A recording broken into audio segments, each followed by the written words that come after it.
Olá! Seja bem-vinda, seja bem-vindo a mais um podcast do canal Longidade. Eu sou o J. Júnior e vou te acompanhar nesse episódio. O Longidade é um canal digital dedicado a trazer informações sobre a longevidade. Aqui trazemos novidades e assuntos de interesse para serem debatidos com especialistas da área. No episódio de hoje, nós vamos falar sobre etarismo e suas diversas formas de se manifestar. E para se manter por dentro das novidades para o público 60+, não se esqueça de se inscrever no nosso canal em todas as mídias e também compartilhar com mais pessoas que se interessam pelo assunto. O nosso convidado de hoje é o Williams Fiore. O Williams é especialista em gerontologia desde 2003. Ele é membro da Sociedade Brasileira de Geriatria e Gerontologia, membro da Sociedade Brasileira de Gerontecnologia, professor docente dos cursos de pós-graduação em Gerontologia, Geriatria, Bioética e Gestão de Instituições de Longa Permanência do Hospital Albert Einstein. Professor convidado da FMUSP, na pós-graduação em gerontologia, professor docente no INSPER, na extensão em economia da longevidade, host e criador do Gerocast, primeiro podcast sobre longevidade no Brasil, e membro e criador do grupo de estudos sobre longevidade e envelhecimento 2.0. Ou seja, ninguém mais credenciado para poder falar sobre isso aqui com a gente. Olá, Williams, muito obrigado por aceitar o nosso convite. Vai ser um prazer bater um papo com você. Obrigado pelo convite. Muito bem, nós vamos falar sobre etarismo e eu gostaria de começar a pergunta explicando para o nosso público o que é etarismo. Etarismo é a manifestação de preconceito, né, sobre idade, não somente das pessoas mais velhas. Na verdade, qualquer tipo de preconceito. Então, às vezes, uma pessoa mais jovem tem uma relação com uma pessoa mais madura, e aí existe um preconceito contra essa pessoa mais jovem. Então, quando você vai entrar, na verdade, no mercado de trabalho ainda jovem, e aí dizem que você, na verdade, não tem experiência. Isso é um etarismo, na verdade. É um preconceito contra a sua idade. Então, a primeira coisa que é importante deixar bem claro é que etarismo não é somente contra as pessoas mais velhas, apesar de ser mais comum, tá? No caso das pessoas maduras. Então, o etarismo ele é a manifestação de qualquer preconceito. Seja no trabalho, seja no dia a dia, seja nos negócios, seja das marcas, quanto à idade, ou, na verdade, julgando as pessoas por algo relacionado à sua própria idade. Legal. E aí, claro, como o nosso público é o público dos 50, 60+, né, são os longevos, quando a gente fala desse público em específico, quais são as formas que esse etarismo se manifesta? Como que a gente percebe, em que área a gente vê mais etarismo acontecendo com os longevos? Olha, o etarismo, na verdade, ele é algo enraizado social, né? A palavra velho em si é uma palavra que ela já existe um preconceito. Então, assim, quando você vai trocar de carro é porque seu carro está velho. Você quer uma bolsa nova porque sua bolsa está velha. Então, assim, a palavra velho, ela está atrelada ao desuso, ao não usar mais, ao não ter mais sentido. Então, o etarismo, ele está muito enraizado nas questões do dia a dia, do cotidiano, né? Então, a pessoa sofre preconceito etário, hoje muito comum, no trabalho. Então, assim, quando você faz 50 anos, por exemplo, que é um marco, é o seu melhor momento como profissional na área que você atua. Porque você já não tem mais vaidade, você já amadureceu, você já construiu uma carreira. Então é aquele momento onde você está fazendo as coisas de forma mais assertiva. É nesse exato momento, as empresas, os negócios, eles dizem para você que você não pode mais continuar, que você já chegou no seu fim. E aí, de um outro lado, você tem a expectativa de vida hoje beirando aí acima de 80 anos. E essa próxima geração vai passar de 90 anos. A pergunta é, o que você vai fazer durante 30 anos? Né? Então, assim, o preconceito, ele está dentro das empresas, dentro das contratações, dentro da tecnologia, né? Então, assim, ele é explícito em todas as formas. Nos comerciais, na forma como é colocado, na infantilização do envelhecimento, né? Ou no estereótipo que é criado do idoso.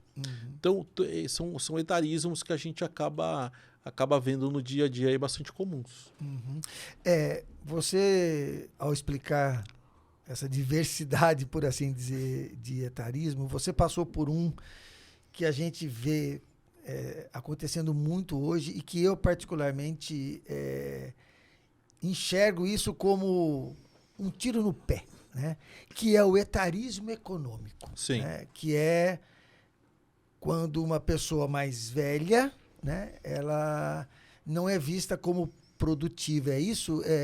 Qual é o conceito? Como se conceitua exatamente o etarismo econômico? Como que ele acontece? Eu acho que o primeiro grande exemplo que a gente tem são as operadoras de saúde. Tá? Quando você faz 59 anos, esse é um fenômeno interessante, sobe de tal forma o valor que aonde não é que sobe o valor, ele te expulsa. Dobrou. Né? No meu caso, dobrou. Exatamente. Então, assim, ele está te expulsando, ele está falando que você não interessa mais para ele. Tá? Isso é um preconceito. Né? Também um tipo de preconceito muito comum, e a gente vê bastante disso, então, por exemplo, instituições financeiras. Né? Então, o banco ele começa a diminuir o crédito. Você está 40 anos naquele banco. Ele sempre te deu crédito, e do nada ele começa a diminuir. Ele começa a diminuir o seu acesso, na verdade, além do crédito, a cartões de crédito, outras linhas de financiamento, começa a dificultar o seu acesso financeiro. Né? Então, assim, são tipos de preconceitos bastante explícitos, né, pelas empresas e negócios, aonde elas acabam ignorando o que essa população está consumindo. Então, assim como ocorre, por exemplo, quando alguma empresa ou serviço cria alguma coisa anti-aging, por exemplo. Né? Um exemplo. Você cria um creme, aonde é um creme anti-rugas, anti-aging, anti-envelhecimento. Isso é um paradoxo muito interessante, porque a única forma que tem da gente parar de envelhecer é morrendo. Então não tem nada que consiga ser anti-envelhecimento. Não tem como você parar o envelhecimento. E não tem problema nenhum você usar produtos para rugas ou fazer botox. O conceito que você tem que mudar é a forma como você lida com isso. Porque na Coreia do Sul, na 2000 e pouquinho, eles começaram um conceito bastante interessante, que é criar produtos well-aging. O que quer dizer isso? É a mesma coisa. Só que a forma como você lida com aquilo ali é uma forma positiva. Onde você lida com o envelhecimento de uma forma positiva. Então, as empresas, na verdade, qual que é a oportunidade que elas podem ter com tudo isso? Lidar com o envelhecimento de uma forma positiva. E não, na verdade, criando barreiras. Porque ela está dando um tiro no seu próprio pé. Ela, na verdade, vai chegar um momento que ela não vai ter mais jovens para poder consumir aquilo ali. E a gente tem hoje, né, um número enorme. A gente tem 55 milhões de pessoas hoje no Brasil que são consumidores, são ignorados. Então, assim, todos os setores da sociedade perdem muito quando acabam cometendo etarismo também. Sim, sim. É interessante quando você fala aí do mercado, né, das empresas excluindo. Que interessante, quer dizer, não é nem a palavra ideal para isso, é curioso, né? Porque assim, está crescendo a população. E aí eu fico me perguntando, as empresas dos planos de saúde, vai ser uma parcela muito menor. Em breve, né? Quem é abaixo dos 59. E ela vai viver só disso? Quer dizer, esse vai ser o mercado dela? Ela está perdendo. Você já usou o exemplo no outro episódio, falando da Prevent, por exemplo, que Sim. se dedica a esse público. Mas eu quero ir agora para o mercado de trabalho, que eu acho que é uma coisa que está assim, bem mais próxima. Eu vivi essa transição, quer dizer, quando eu tinha 40 anos, foi aquela época em que falava assim, não, olha, o cara depois dos 40 não serve para mais nada. Quer dizer, veio aquela onda de que queria a energia dos mais jovens, né? Para poder tocar as empresas, virando CEOs e tal. E a gente vê que isso ainda acontece. É um desperdício. E aí eu quero discutir com você, eu quero que você fale exatamente isso. Como que uma pessoa pode se preparar para enfrentar essa fase da vida em que ele está com 50, ele ainda não aposentou, se aposentou, a aposentadoria dele não vai ajudá-lo, não vai ser o suficiente. Como que a gente pode se virar? O que as empresas podem e devem fazer com esse público?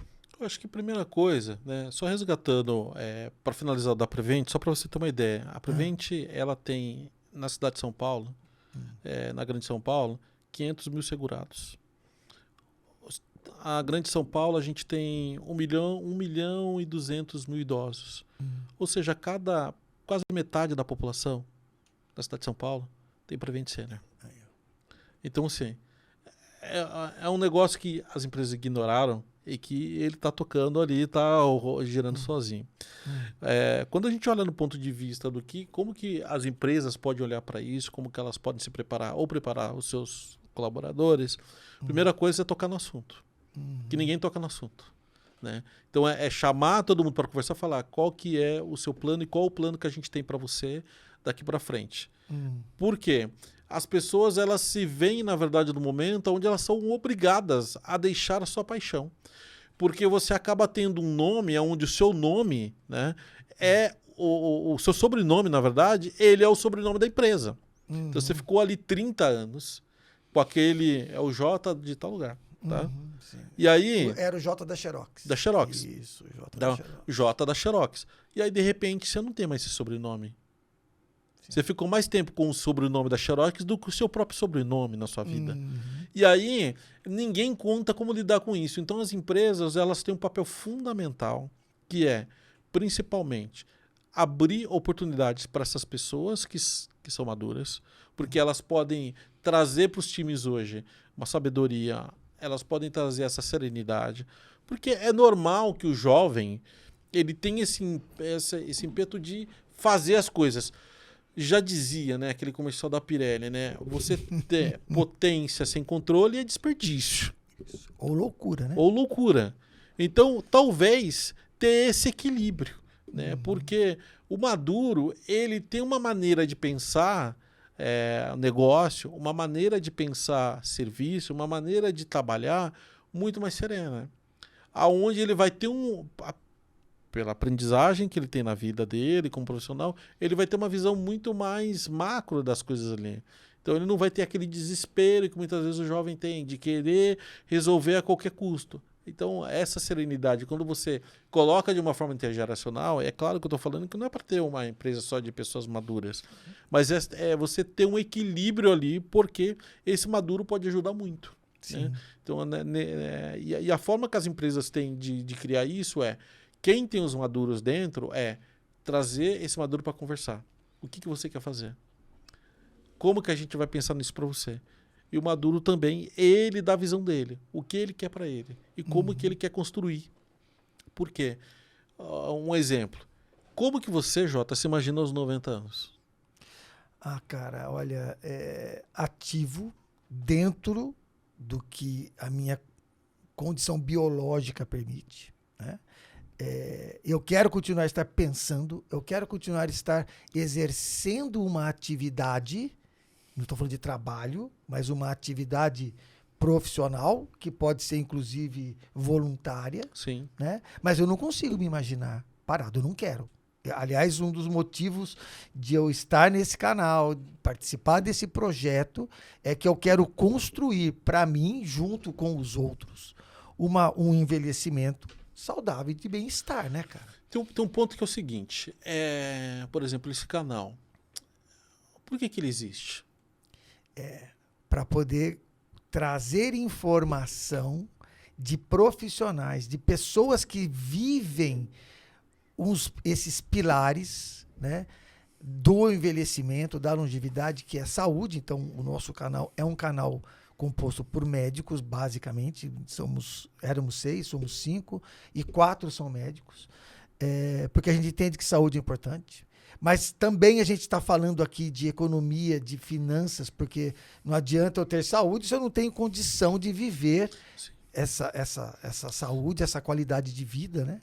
Então, a gente tem que passar por isso. Né? Eu vou discordar de você. Na verdade, vocês atiram do que vê e acertam no que não vê. É um canal de legado. Por quê? Sim. Por quê? Foi uma pergunta que fizeram assim para mim. Cara, você produz muita coisa. Todo dia você está escrevendo artigo. Todo dia você tem o Gerocast lá chegando a 800 episódios. Por que você faz isso? Né? Qual é o motivo? É grana? Não, não é.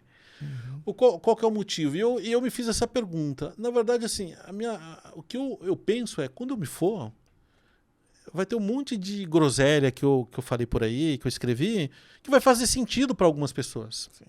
Então, as conversas que passam por essa mesa aqui, ela, na verdade, ela é uma forma de você documentar e homenagear essas pessoas em vida. Que é algo que a gente não fala hoje. Então, não é um canal para falar dos temas, é um canal de legado. Porque as histórias estão sendo compartilhadas aqui em algum momento, daqui a 20, 30 anos para frente, em algum lugar vai estar esses vídeos aqui, ou em áudio, não importa como. Qual vai ser a tecnologia que vai existir? E isso, na verdade, talvez as pessoas, quando forem ouvir essa conversa sobre etarismo, vai falar assim, mas naquela época tinha esse tipo de preconceito? E é uma coisa que a gente não imagina, né? Então, por exemplo, como essa conversa que a gente está tendo aqui, como ela é importante para as pessoas que estão ouvindo, não somente agora, que as pessoas que vão ouvir em algum momento e esse legado que o canal deixa também. Sim, legal essa sua visão, né? Porque tudo tem que corroborar para essa longevidade com qualidade de vida e saudável. E aí, dentro do mercado profissional, eu quero falar agora, quando você fala de legado, eu quero antecipar esse legado no sentido de ajudar aquela pessoa que, de repente, está percebendo que a carreira dela dentro da empresa tá indo. Ou que acabou de receber uma notícia dessa, ou que não consegue ascender dentro da empresa por questões de etarismo, né? O que essa pessoa pode fazer, cara? Eu gosto muito nos nossos podcasts de deixar insights, ideias, dicas para essas pessoas. Se vira, o que ela pode fazer, cara? Quais são as alternativas que ela tem para não se sentir barrada profissionalmente? A primeira coisa jogar aberto no lugar onde ela está e provocar, ser provocativa. Chega um momento da vida, qual que é a vantagem da maturidade? A gente aprende a dizer não. Primeira coisa, a gente não tem problema nenhum em falar não. Isso. E a gente também acaba aprendendo a ser provocativo. Então, eu acho que é interessante provocar. Porque é natural que dentro das empresas, aquela pessoa que está há muito tempo, projetos não são mais passados para ela. Trabalhos de importância não são mais passados para ela. Participação de projetos importantes, ela não participa mais. Então, ela meio que vai ficando tipo aquele armarinho de canto ali que você não usa e você usa de vez em quando. Então, assim, provocar inteiramente e ela também se provocar. Para ver se faz sentido. Porque, assim, é muito comum que as pessoas, quando saem ou pensam em sair, falam assim, eu vou montar algo. Mas nem todo mundo tem talento para empreender. Então, assim, essa coisa onde todo mundo pode ser empreendedor não é verdade. Que tem gente que não quer. Tem gente que, na verdade, gosta, daquela coisa de trabalhar, gosta de estar ajudando em projetos, e ela não necessariamente quer empreender. Então, dar liberdade para as pessoas escolherem também o que elas querem fazer. Então, a dica que eu acho que é importante é, olhe para você. Como que você se imagina daqui a 5 anos? Como que você se imagina daqui a 10 anos? 15, 20 anos? Então, é ter essa fotografia sobre você. Olhar para coisas que você tem vontade de aprender. Essa aprendizagem, na verdade, é que você pode ter daqui para frente. E, principalmente, se observar. Né? O ato observacional sobre tudo aquilo que você construiu e você documentar isso, olhar para sua carreira, né? A gente não faz isso. Mas se você fazer uma lista de tudo que o Jota construiu já, né? Fazer esse trabalho é coisa pra caramba. É você ter orgulho de si. Isso. E aí a gente começa a eu vejo, né, assim, uma diferença, porque conhecimento você pode acelerar. Você pode pegar um jovem, né, encher ele de conhecimento, ele estuda, ele tem conhecimento. Mas experiência é mais do que conhecimento. Sim. E a experiência só tem um jeito. É você experimentar. Sim. Não tem, ou esse jovem vai viver aí sem dormir, passando tantas horas para poder tirar uma diferença, mas a experiência é, de fato, um ativo do longevo, do pré-longevo, a gente pode chamar assim, que ninguém tira. E isso é útil, né? A experiência, ela ajuda tanto quanto o conhecimento. E ele, o longevo, olhar para o mercado, olhar para si próprio, como você falou, e ver a experiência que ele tem e olhar e falar assim, no que eu posso ajudar? Tudo bem, isso é o longevo fazendo, mas a gente sabe que as empresas também precisam se adequar a isso. Sim. Né? O cardápio tem que estar dos dois lados, né? Tem uma... Minha primeira formação é música, e na música tem algo muito interessante para quem toca. Né? Tem um grande amigo que já se foi com o Arthur Maia, um grande baixista, e ele tinha uma música dele que eu falava assim, música, se é bom ouvir, imagine tocar. Porque a experiência de você ouvir música é muito bom. Agora imagina quem toca. É uma outra experiência. Então, assim, eu entendo que você ter acesso ao ensino é a pessoa que ouve música comum. A experiência é de quem produz a música. É de quem está fazendo ali. O sentimento é diferente. A forma de... E é isso. Né? Então, assim, quando você se dá a chance de experienciar e a chance de você experimentar esse processo todo, é você vivenciar para si aquilo ali. E a experiência, né, as empresas, elas têm esse papel fundamental, que é de entender esse momento atual. Um exemplo, a gente tem hoje 55 milhões de pessoas acima de 50 anos no Brasil. Em 2030 a gente vai bater 70 milhões, fácil. Isso quer dizer que mais de 30% das pessoas no Brasil, né, a cada 10 pessoas, 3 ou quase 4 são pessoas acima de 50 anos.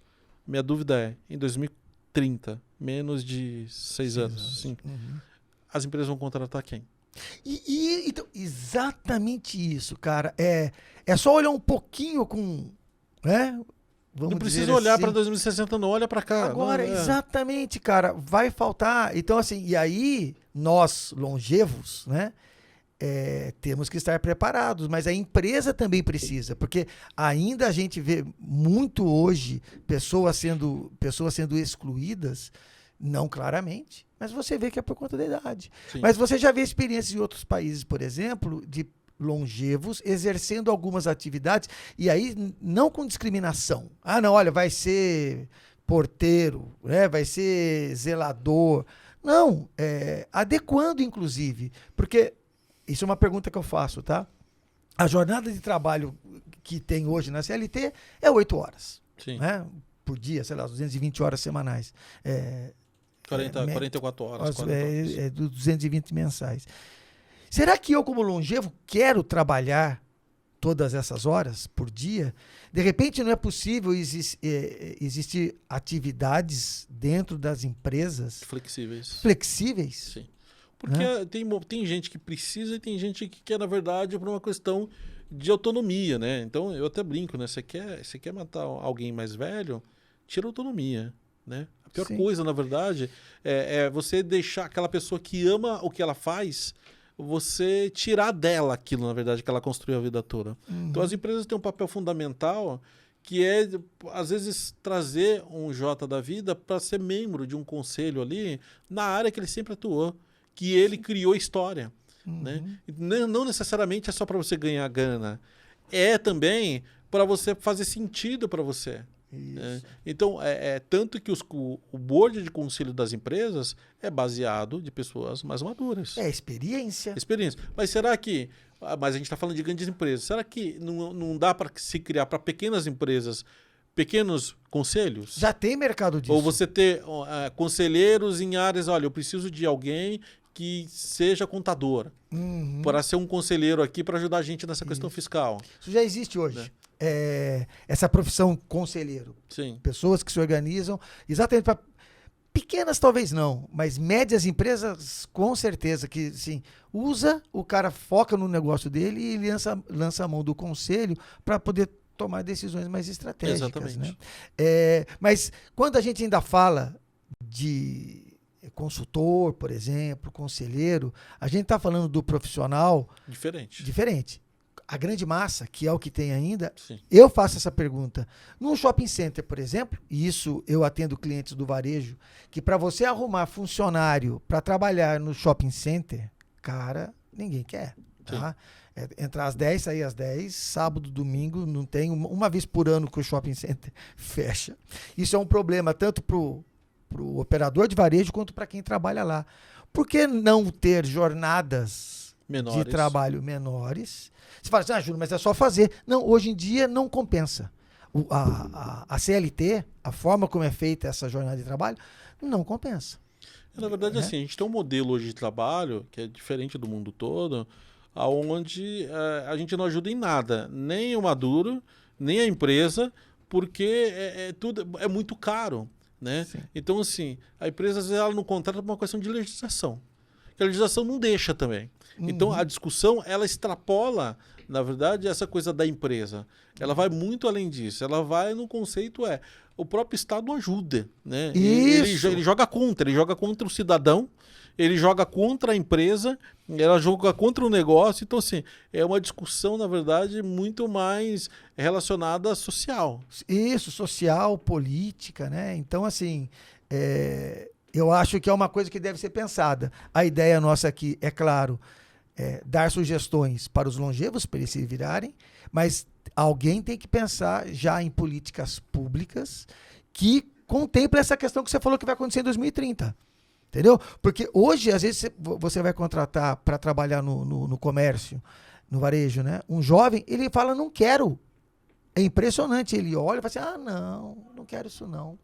Então, de um lado, você tem a empresa precisando de gente, você tem um grupo que não está querendo ir para esse tipo de atividade, e você tem lá uma massa que vai crescer cada vez mais de pessoas que querem trabalhar, talvez não mais aquela coisa de acordar às 7, 6 horas da manhã, pegar um transporte coletivo, passar o dia inteiro fora de casa, imagina, né? Então, eu acho que isso é interessante para se pensar.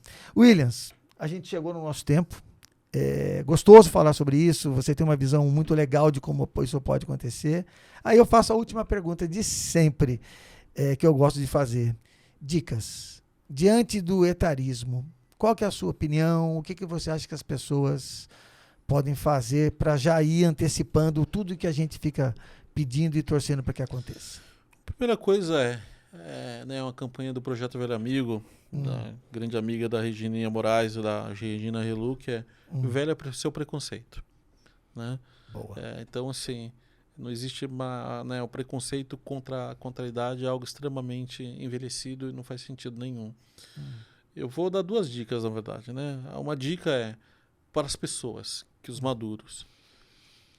Se observe, use o ato profissional ao seu favor.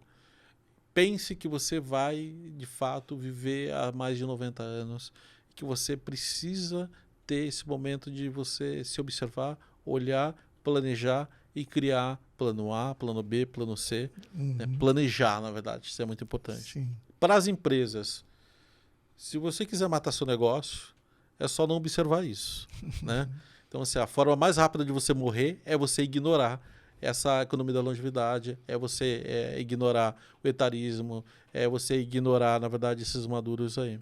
Então, a forma que as empresas podem criar de participar é incluindo os maduros que já tem, olhando para os maduros dos funcionários. Às vezes uma agência, ela não vai ter maduro ali, mas e os avós das pessoas que trabalham ali? E os pais? Você trazer a conversa sobre envelhecimento, independente do perfil e idade de funcionário que você tem. Porque todo mundo tem um velho em casa. Todo mundo. Então, assim, é uma questão universal. E trazer essa conversa para a empresa pode ser de algo muito importante. O etarismo, ele faz parte do ESG. Então, as empresas que colocarem dentro da pauta de ESG etarismo, elas estão à frente de 90%, mais de 90% de todas as outras. Legal. Williams, brigadíssimo pela dica. A gente, nesse episódio, né, do podcast Longidade, a gente falou sobre etarismo, né, e suas diversas formas. Mais uma vez, agradeço de coração para você, Williams, de verdade, a sua participação aqui. A gente acionou super em cima da hora e você veio com toda essa vontade, com toda essa sua experiência na área. Parabéns exatamente pela sua iniciativa de estar tratando esse assunto. E eu quero lembrar o nosso ouvinte de se inscrever no nosso canal e acompanhar o Longidade nas redes sociais para poder se manter informado e desenvolver uma longevidade com saúde e qualidade de vida. E por último, comente aqui embaixo sobre quais temas você gostaria de saber mais, quais convidados você gostaria de ver aqui, e a gente se vê nos próximos episódios. Até mais.